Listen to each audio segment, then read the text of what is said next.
All right, I am Ms. Bowling, your Youth Service Center Coordinator. Today we have Mr. Peace here to talk to you about bullying.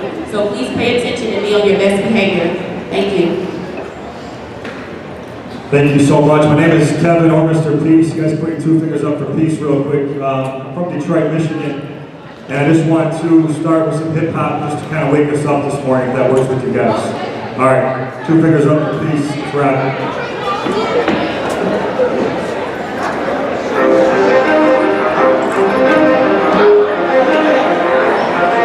Michael check.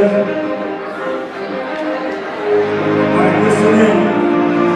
Love over hate is peace. Over boys the great that elevate. And gotta be real for now. It's our time to keep doing right. Cause we know in just 2 seconds we can save a life. Yo, it's love over hate. Peace over boys the great that elevate. And gotta be real for now. It's our time to keep doing right. Cause we know in just 2 seconds we can save a life. Mr. Peace.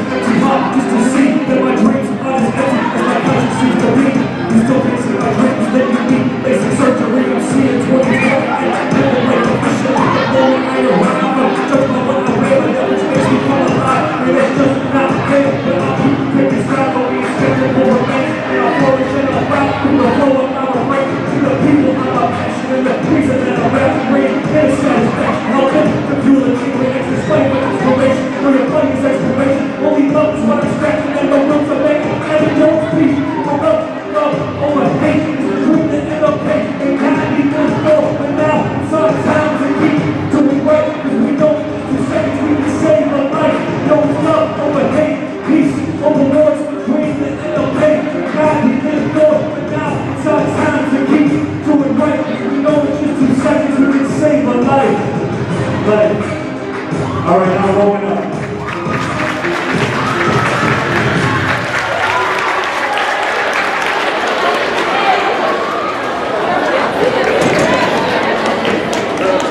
Alright, that's how I wake up every morning. Different beat on my alarm clock. We'll start freestyling. No, I'm joking. Guys, it's great to be here with you guys this morning. My name is Kevin, or Mr. Peace.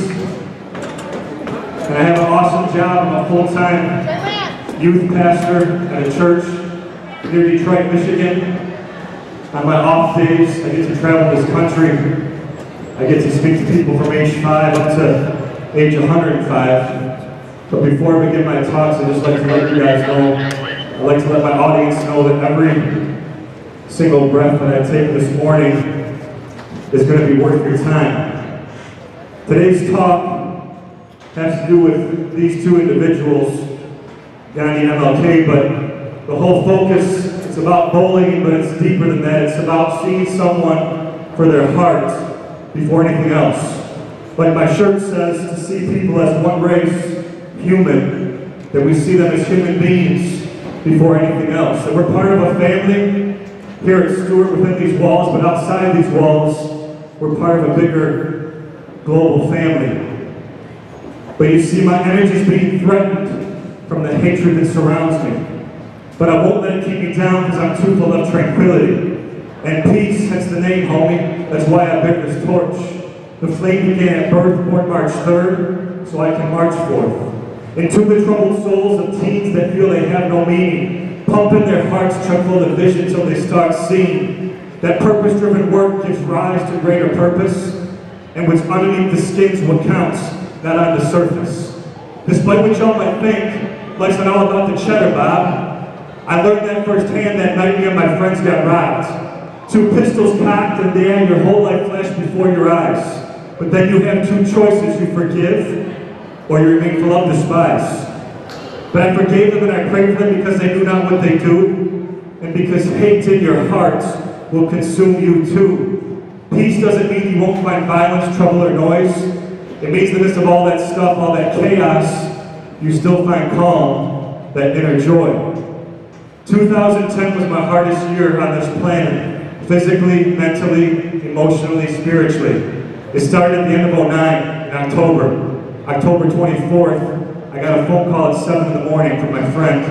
He told me that one of our other best friends, Steve Nagel, had died that night on the way home from a bar in Detroit. He was 22 years old. He was in the backseat of an SUV, unbuckled. And the driver who was supposed to be sober, the designated driver, had a few beers. He was buzzed. He fell asleep for 2 seconds behind the wheel. Going 95 on an expressway, he veered off the road, hit a concrete median. Steve went out the hatchback. He died on impact. Not even 2 months later, I get a phone call at 2 in the morning from Grandma Flo. She says, Kevin, Peyton's gone. I said, what are you talking about? She said, Peyton's dead. She tells me that her dad came home late at night and he got off work like he always did, and he found Peyton, age 17, on the floor in her room, her head against the closet on her knees. He pulled her back lifeless, and she was already dead. She had died from a heroin overdose. And I talked to her that summer, and I said, Peyton, I would love for you to come back to our youth group to help with the high schoolers, because she already graduated, and I would love for you to help out with us. And she said, sure, I'll be there.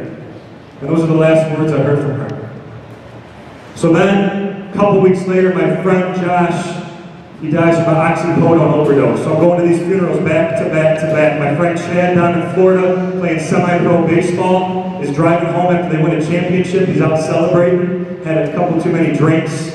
He passes a semi on a 2-lane highway, only to meet an oncoming semi. Dies right away. And I go to this funeral and I'm starting to get kind of full of pain, of hate, of hurt inside my heart. Only to be told that my uncle, who's been fighting brain cancer the last few years, passes away. And now I'm pallbearer for his funeral, carrying the casket. A couple weeks later, my other uncle fighting leukemia. I'm pallbearer for his funeral, carrying his casket. And then I'm diagnosed with hepatitis C. Hepatitis is an inflammation of your liver. It gets too large. You need your liver to live. A and B, they have cures and vaccines. C, they don't. So I started on a breakthrough treatment, liquid chemotherapy. You give yourself shots once a week, 52 weeks in a row, 6 pills a day that make you want to throw up and vomit. I lost 50 pounds the first month. I was borderline anorexic, my body size. I was in and out of ER. And this just keeps happening. And then in June, I get a call, my grandmother passes. And within a week, her husband, my grandfather, passes. And I'm pallbearer for their funerals again, back to back. By now, my heart's ready to explode. I stopped caring, I stopped feeling, and then in August, everything culminates. I'm outside my apartment near Detroit with my cousin at night, just talking to her. She's pregnant. And 2 guys in hoods and masks come through with guns, point pistols at our stomach and say, empty your pockets. And it's a moment in your life where it flashes before your eyes in an instant. You start to think about what you appreciate, what's important. But for me, the weeks to follow, I just shut down. I stopped caring how I treated people. I hated the situation. I hated a lot of things. But something in me finally woke up, and I said the best way to honor their legacy is by how I choose to live today. This quote from MLK helped me get through some of these storms. He said that darkness cannot drive out darkness, only light can do that. He said hate cannot drive out hate, only love can do that. But why should I have to take this suffering, this pain, this tragedy to finally wake us up to start treating people the way we're supposed to treat them, right? I'm helping out with my youth group a few weeks ago in Detroit at this homeless shelter, the soup kitchen. And I'm standing next to this lady with like an assembly line. People keep tossing the food to the next person in line that's in need of a meal. And this lady tells me 2 months before we came to help serve, she was there. And she's randomly serving people, randomly looks up, and across from her is her brother. She hasn't seen him in 15 years. He's been on the streets, he fell in hard times. And she just dropped what she's doing. She ran across the aisle and hugs him and holds him and they're crying. But the whole point of it is, why should it take this to finally start treating people like everyone's our brother and sister? That's the whole lesson behind it.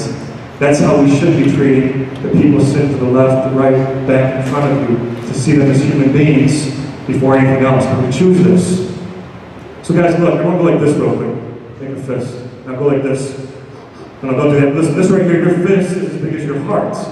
But look, if you're let peace, love, respect, compassion, kindness, appreciation for diversity fully enter into here despite the pain, you can turn this into this.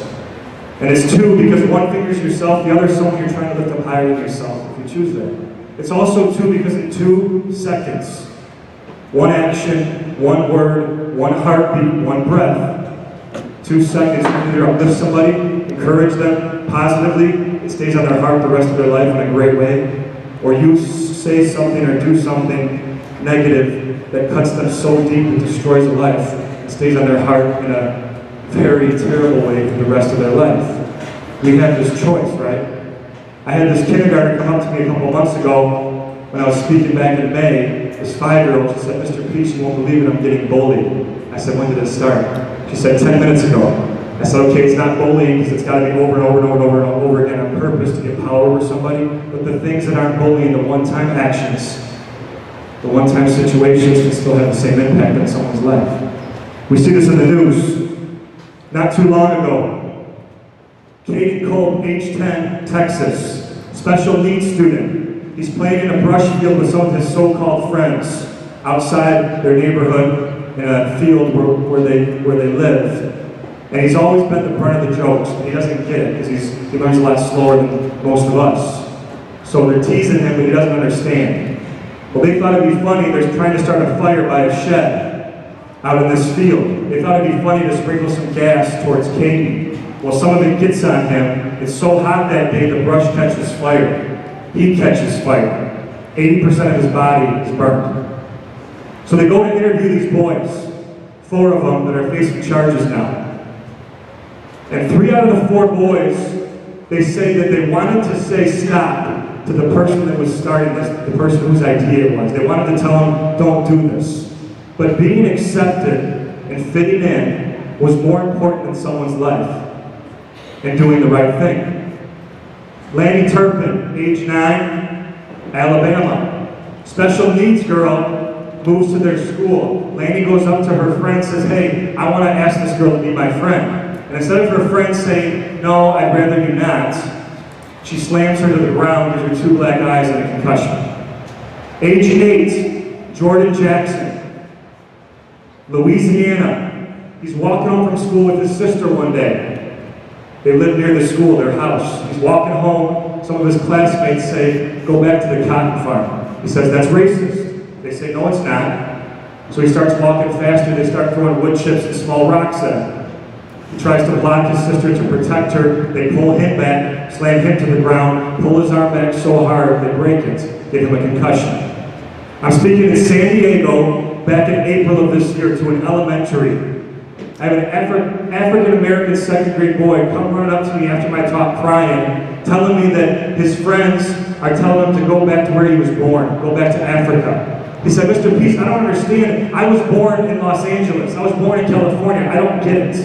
I had a kindergarten, this Hispanic boy, come up to me crying. He said, "Mr. Peace, they're telling me to speak English. I don't understand. I'm speaking English to you right now." Then this Asian boy, this 1st grader, comes right up to me crying and says, "Mr. Peace, my classmates are saying, open your eyes." He said, "I don't understand. This is how I was born." Then I got a friend going for her master's in special education down in Florida. And what she has to do as part of her degree in college, she has to observe elementary age students that have special needs interacting with other ones that have a normal learning ability.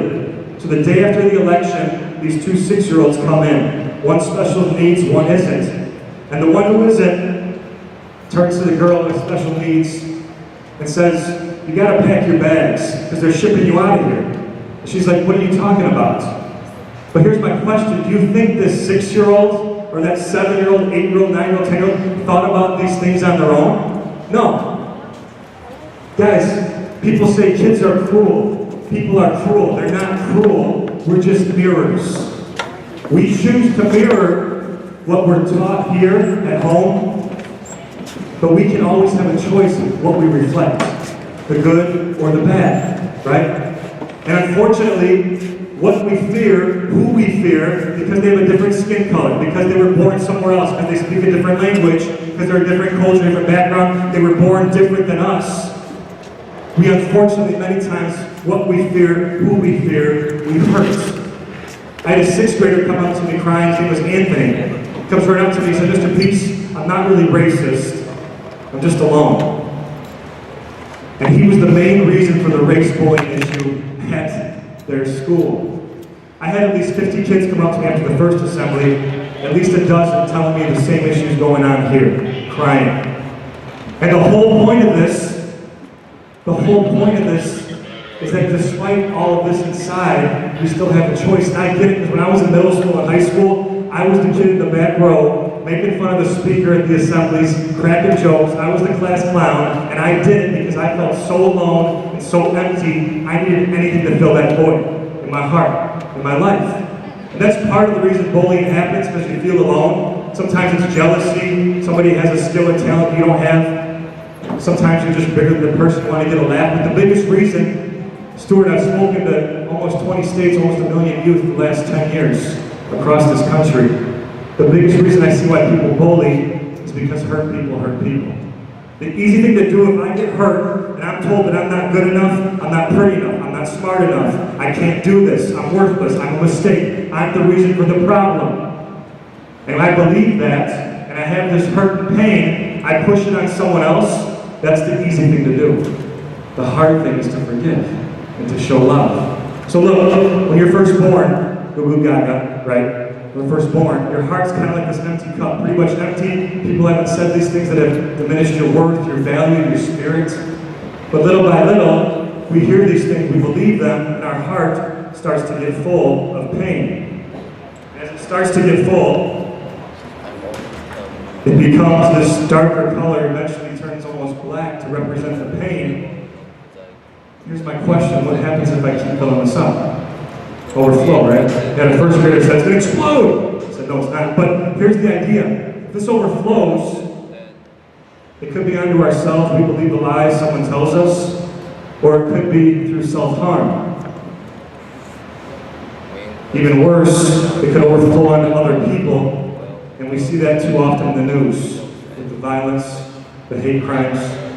But look, Stuart, no matter how full this gets of pain, and hurt, and loss, and emptiness, feeling alone, no matter how full it gets, there's always room for love and peace, if we let it, if we choose that. So it's true, hurt people, but it's also true that healed people heal people. If we choose this, right?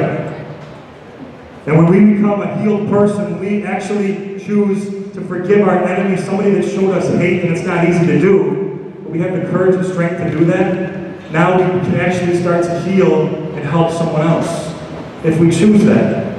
I had a 7th grade counselor from Indiana talking to a group, maybe double this size, about 1,000 students, and she interrupts my assembly in front of everybody. She comes running up by the stage, she says, hey, Mr. Peace, I'm so sorry to interrupt you guys, but I just got to share something on my heart. And she says her most painful memory was 40 years ago, back in 7th grade. And she says that she was a new girl at school, not that popular, not that cool, not part of the in crowd. And this group of popular girls comes up to her name is Kate, right before lunch one day. They say, Kate, come and sit by us at lunch. Go get your lunch and then come sit by us. And she's like, for real? Are you serious? Are you guys joking? They said, no, go get your lunch and then come sit by us. So she gets her tray, and she's walking to their table, and she's thinking to herself, oh my gosh, this is my shot, and I finally fit in, and I finally get accepted for who I am. And she goes to sit down. And as soon as she sits down, they all stand up on their chairs. And they shout across the lunchroom so everybody can hear them. They say, hey everybody, check out Kate. She came in a Fortnite's clothes. And she runs out crying. You see, her parents didn't have a lot of money growing up, so sometimes she was forced to wear the same outfit for this public school 3 times a week. And because of that, it was always getting put down. Well, she forgives these girls in her heart. It took her years to do this, because it just humiliated her and crushed her. But she forgives them, and she becomes a 7th grade counselor, so that she said what happened to her would never happen to her students at her school on her watch. She became healed to heal other people. I want to show you this clip. It was a middle school in Michigan, a little bit north of Detroit. And I want to show you what this football team ended up doing to include a special needs student. His name is Keith. Check this out. We end tonight with the football play of the month. It was executed with amazing precision by the Eagles, the Olivet Eagles. Steve Hartman has the play and the post-game analysis on the road. Between classes, they schemed and conspired. For weeks, the football players here at Olivet Middle School in Olivet, Michigan secretly planned their remarkable play. Did anybody go, this is a crazy idea? No, everyone was in on it. But like the coaches didn't know anything about it. I feel like going behind their back. I've just never heard of a team coming up with a plan to not score. It's just like to make someone's day, make someone's week, just make them happy. The play, which was 2 plays actually, happened at a home game earlier this month. The first part of their plan was to try to get as close to the goal line as possible without scoring, even if it meant taking a dive on the 1-yard line, which it did. The crowd was not happy. Quarterback Parker Smith. But us kids knew, hey, we got this. This is our time. This is Keith's time. Keith Orr is the little kid in the brown jacket. He's learning to say struggles with boundaries, but in the sweetest possible way. Because of his special nature, it's no surprise that Keith embraces his fellow football players. What is surprising is how they have embraced him. We thought it'd be cool to do something for him. Because we really wanted to prove that he was part of our team and he meant a lot to us. Nothing can really explain getting a touchdown when you've never had one before. Which brings us to part 2 of their play. If you didn't see Keith, it's because they were so protective of him. But he was in the middle of that rush. And when you crossed the goal line, what was that like? Awesome. It was like, did he just score a touchdown? Get your camera out. Like, oh, dude, I can't. Keith's parents, Carrie and Jim, almost missed the moment, but they got the significance. Somebody's always going to have his back from now until the day he graduates. She's right. When the football team decides you're cool, pretty much everyone follows suit. Today, Keith is a new kid. Although by no means was he the only one who was profoundly changed. What was it like for you? It was like once I saw him going, I was smiling like about like here. Wide receiver Justice Miller. Like nothing could wipe that smile off my face. Why did it affect you so much? Because like he's never been like cool or popular, and he went from being like pretty much a nobody to making everyone's day. Justice admits the play wasn't his idea. I would have not really thought about that. He says it never crossed his mind to give Keith any glory. Well, I kind of went from being somebody like mostly cared about myself and my friends to caring about everyone and trying to make everyone's day and everyone's life. Which may just make that touchdown the most successful football play of all time. Steve Hartman on the road in Olivet, Michigan. All right, you guys give it up.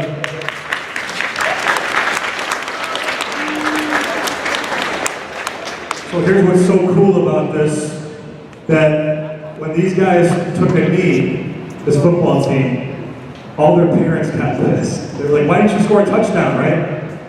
And then this other team was like, why didn't you guys score a touchdown? Like, why didn't you go in? But then they realized what was going on and changed their hearts. And so they could have tried to block them from even doing this act of kindness, but they let them come in. So then their parents got mad at them. They said, why'd you let them score this touchdown? But then they started realizing what was going on, so the parents' hearts were changed. But the reason they did it is because they understood that who won or lost this game wasn't as important anymore as including this person that otherwise would never be included into this world, to make him feel welcome, right? From that day on, he's been accepted at this middle school, right? That's been the norm. All of us have that power, but we have to believe this, right? Before every talk, I put on about 10 or 12 of these bracelets. They become my armor, they become my strength. I have thousands of these. This is just one of my bags. And every bracelet that's been given to me, I got a few from the first program too, here at your school. These are from Stuart Middle School that I spoke at yesterday. But every bracelet I've been given was from a student your age, some younger, some older, that said, Mr. Peace, if you didn't come today, I wouldn't be here tomorrow.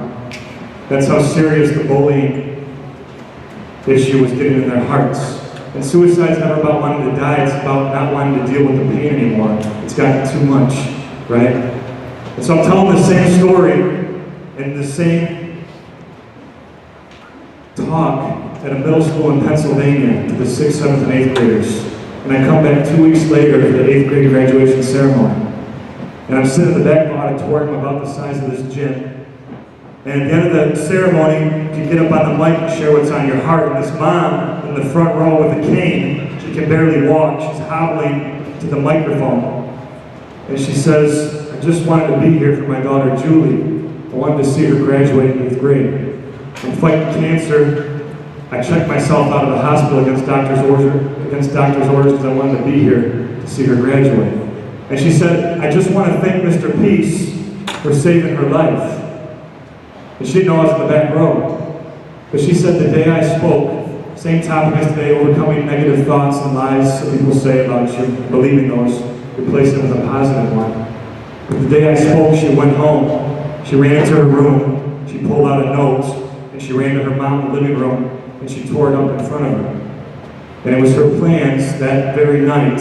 She had it all step by step, how she was going to take her life, and who she was going to say goodbye to first, and then last. But she ended up tearing this up, hugging her mom, crying, holding each other. So I'm telling the same story in high school in Detroit, Michigan. This 11th grader at lunch comes up to me crying and says, Mr. Peace, I'm going to tear mine up tonight too. And I'm talking to this middle school outside Milwaukee, Wisconsin. The 7th grader comes running up to me and says, Mr. Peace, I got a whole journal full of those. I'm going to burn them tonight. Maybe the craziest bracelet I ever got was from an 8th grader named Thomas. School in Michigan. And he came up to me and pulled his wallet out, and he pulled this out of his wallet. His hospital bracelet. He didn't say anything to me, but I instantly knew what was going on. This was an unsuccessful attempt. And I took it from him. I said, you don't have to carry that anymore. I hugged him. I said, you're loved. I said, you're worth everything. I said, you are still here for a purpose. And that's to help others that are going through that same darkness to see the light, to maybe see the hope through what you had to go through. All of us have this power, guys. But it takes so much courage. Maybe the biggest act of courage I got to witness was in California, Southern California, this high school of 2,000 students. And at the end of the assembly, students would come share what's on their heart on the open mic. And this one girl with a handicap, she's got one leg shorter than the other, how she was born. She starts walking there with a limp, and she learns a lot slower than some of her classmates. She's always getting teased for those two things. She's kind of like the laughing stock of the school. And she gets on the mic with the first words out of her mouth in front of these 2,000 students. She says, I like boys. And everybody's like, oh my gosh, what are you doing? Sit back down, please, you're embarrassing yourself. She said, no, I love boys. And everybody's like, why are you doing this? No, please. Starting to laugh so hard, their sides are hurting, they're starting to tickle their pants a little bit, they're laughing so hard. And she says, no, and I love that boy. And she points to the star quarterback of the high school, guys. 5-star, all-American recruit, ESPN top 100, getting recruited by all these top colleges. He's like California dream boy, like Hercules, golden mane locks coming down his backside. And, you know, he's like 200 pounds, just pure muscle, pure steel, kind of like my figure. And when he walks through the hallways, they just park. He's so cool. He walks, people are like, ooh, ah. This is how cool this guy is. And she points to him. And in this moment, he has a choice. Whether he's going to join him in the laughter. By this point, teachers are laughing, everybody's laughing. Or do something to potentially save a life. So he gets up in front of 2,000 students, runs down the bleachers, across the gym, scoops up this girl, twirls her around, sets her back down, and gives her one of the biggest hugs she's ever had in her life. What happened next took 3 hours. For the next 3 hours, every one of these 2,000 students and teachers that were just putting her down came up one at a time to give her the same type of hug. It took 3 hours. And you can't begin to imagine the impact this had on this girl's life, right? I was at a school in Utah, this 6th grade boy comes up on the mic. He's got a cephalitic head, he's got Soto syndrome. His head's twice the size it should be for his body size. Always getting humiliated and ridiculed, harassed. He gets on the mic, he says, I didn't mean to be born like this. I didn't mean to be born like this. I need friends. Will someone be my friend? His sister in the back of the auditorium, she runs down the aisle and she squeezes her brother and she kisses him on the forehead. And for the next 2 hours, the same chain starts again. This high school in Chicago, this 10th grade girl gets on the mic, and as she's walking to the mic, people are starting to whisper behind her back. And she gets on there and she says, I'm just here to set things straight. She said, I want to tell you why I've been missing school the last 8 weeks and squash all the rumors. I'm 16 years old, fighting cancer. I thought I could do this alone, but I can't. The reason I've been missing school is because of chemotherapy treatments. And she takes off her wig in front of the whole school. And she says, I thought I could do this alone, but I can't. I need friends. These 2 girls in the front row jump up, they give her a hug, it starts the same chain all over again.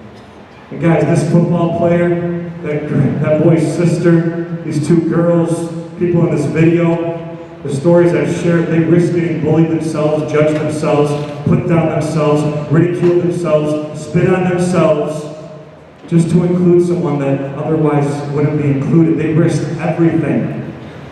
And that's beautiful. That's beautiful, guys. But we gotta see the heart first, right? This 8th grader named Kellen came up to me after my talk at a school in Connecticut. Tall as me, 6'4", tallest kid in the school, most popular by far, most athletic. And he says this girl named Sarah moved to their school 2 weeks ago. She's got 3rd-degree burns all over her body.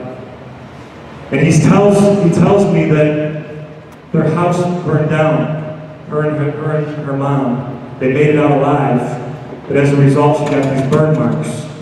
Well, since the house burned down, she had to get a new house in a new school district. Her first day at this new school, she walks through the doors before the bell rings, like all of you were in here earlier, and everybody's staring at her. And everybody's waiting to see what Kellen's going to do. So he walks up to this girl, and he says, hi. And then he says, you're with me. Which meant nobody will put you down, nobody will tease you, nobody will disrespect you. Could have went up to her, said you're ugly, called her everything in the book, stated the obvious imperfection, but he didn't. He chose a higher path. And all of us have this opportunity. If we see people for their heart first, this girl named Cheyenne, school in Ohio, this 5th grade girl came up to me after my talk. She said this girl named Jenny just moved to their school this past fall. She's in a wheelchair for life. She's in a wheelchair permanently. She's paralyzed, her waist down. First day she gets there, Cheyenne's friends pull her aside and say, hey, don't even talk to this girl, she's different, she's weird. But she said, no, I'm not going to listen to you, I'm going to listen to my heart. And she goes up to Jenny and says, hey, do you want to be my friend? And Jenny says, yeah, and ever since that day, lunch, recess, library, gym, she includes her. But then she says something to me, this 5th grader, like the wisdom. She says, Mr. Peace, when I see her, I see this before this. I see her heart before this wheelchair, before this piece of equipment. That's what it takes for us to be able to see, right? And to see everybody for this first too.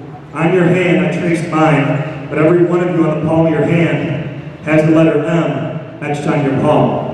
With the lines of your hand, at least on one of your hands, sometimes it's a faint line that connects it, you have the letter M on your palm. This M stands for Michigan, I'm joking. I said that in Columbus, Ohio, almost got kicked out. But listen, this M stands for miracle. Upside down, W, stands for worthy.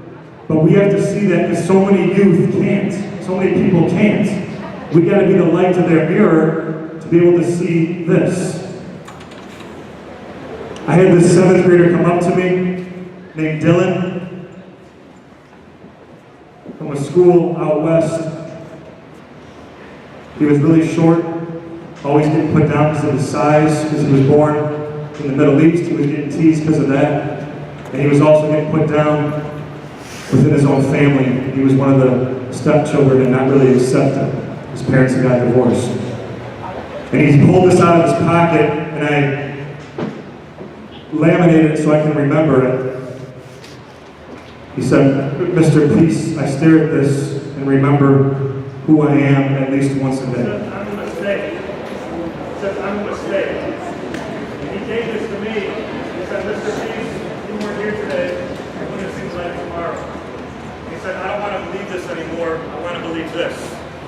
I'm a miracle. And we choose to show that kindness to someone else. I had the opportunity to visit Sandy Hook, Connecticut, Newtown, Connecticut, this past December. And it's the worst school shooting in U.S. history. 26 students, 26 people, mostly students, lost their life. And the second grade class gave me this. Take with me. They all signed it. It says, one kind word can change someone's entire day. The guys up here today, I'll tell you that one kind word can save someone's life. I got this letter from a girl named Grace, and she wrote this to me. She's 14 years old. She said, "Dear Mr. Peace, I've had a lot of negative experiences in my 14 years, abuse, harassment, bullying, death. In 5th grade, I started self-harming. I never stopped. When I was 10, I tried taking my life. She said, I may look normal, but I suffer from very severe forms of depression and anxiety. When I came to your talk, I was the worst day of mine. I don't have a dad, there's severe poverty, there's so many reasons to take my life. But listening to you today gave me hope.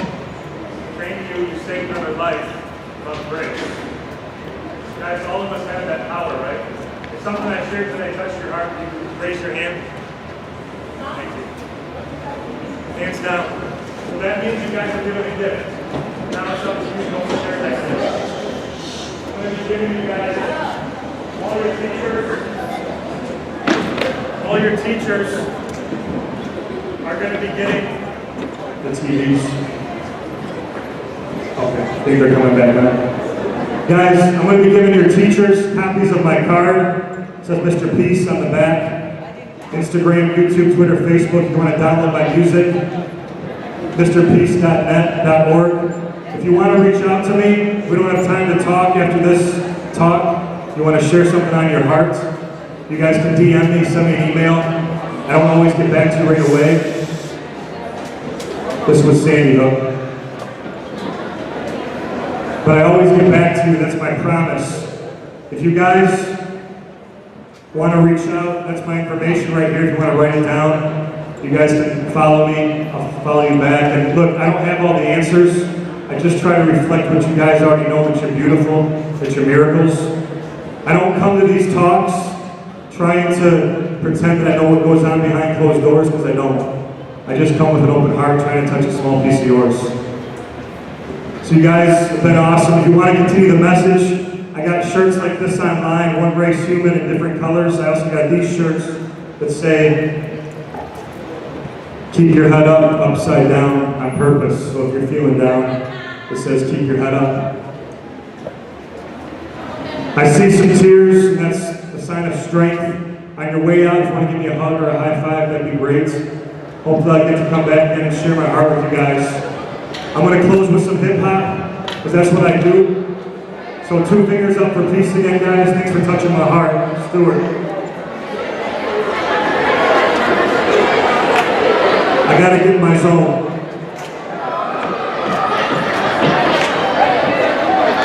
All right.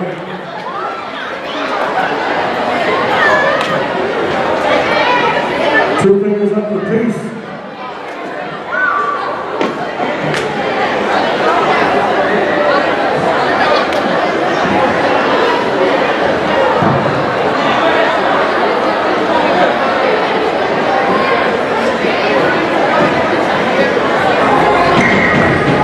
Check, 1, 2.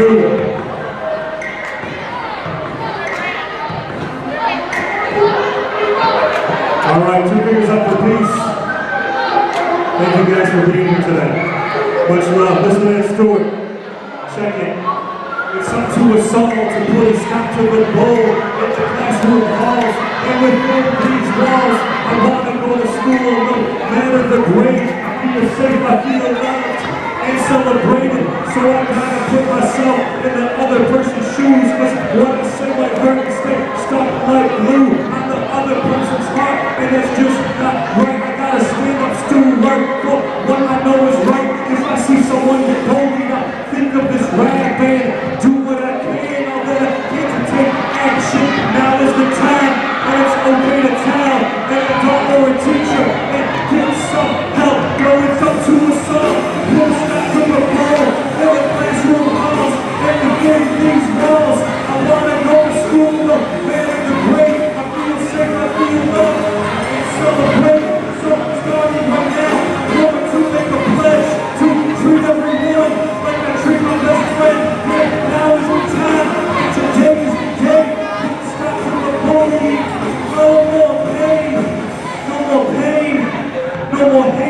Maid, just the Gatorade, or the Powerade, or the Minute Maid.